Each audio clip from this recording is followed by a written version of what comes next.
আসসালামু আলাইকুম রহমতুল্লাহ। প্রিয় দর্শক, আজকের আলোচনার বিষয় হলো সুদের টাকা কোন খাতে ব্যয় করা যাবে। প্রিয় দর্শক, অনেক সময় দেখা যায় সঞ্চয়পত্রে সুদের টাকা বা সুদী ব্যাংকের সুদের টাকা বা বিভিন্ন ধরনের সুদের টাকা মানুষের কাছে এসে যায়। এখন তার বুঝে আসছে এই জিনিসটা হারাম, সে সুদের টাকা খাইতে চাচ্ছে না। এখন সে এই সুদের টাকাগুলা কোন খাতে ব্যয় করবে? প্রিয় দর্শক, এই প্রশ্নের সঠিক সমাধান হলো যে সঞ্চয়পত্রের সুদের টাকা হোক বা ব্যাংকের অ্যাকাউন্ট থেকে সুদের টাকা হোক বা যে কোনো ধরনের যে কোনো উপায়ের সুদের টাকা হোক, এই সুদের টাকাগুলোকে যারা জাকাতের হকদার এরকম গরিব ব্যক্তিদেরকে এগুলা সদকা করে দিতে হবে। তাদেরকে আপনি এই টাকাগুলোও দিয়ে দিতে পারেন সরাসরি, অথবা তাদেরকে কোনো জিনিসপত্র ক্রয় করে তাদেরকে দিতে পারেন, অথবা তাদের অনুমতি নিয়ে তাদের যদি কোনো ঋণ থাকে আপনি এই টাকা দিয়ে তাদের ঋণগুলোও পরিশোধ করে দিতে পারবেন, কোনো সমস্যা নেই। তবে আমাদেরকে খেয়াল রাখতে হবে, সুদ একটা জঘন্যতম অপরাধ, এজন্য সুদী অ্যাকাউন্ট খোলা জায়েজ নেই।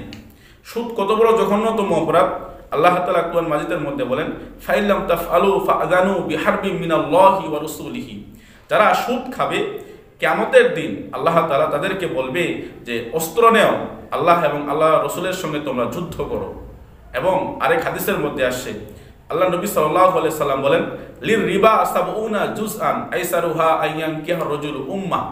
যে সুদখোরের আমলনামার মধ্যে আল্লাহ তাআলা ৭০ আইটেমের গুনাহ লেখে, এর থেকে সবচেয়ে নিম্ন যে গুনাহটা লেখা হয় সেটা হলো নিজের আপন মায়ের সঙ্গে জেনা করলে যে গুনাহ লেখা হয়, সুদখোরের আমলনামার মধ্যে সেই গুনাহ লেখা হয়।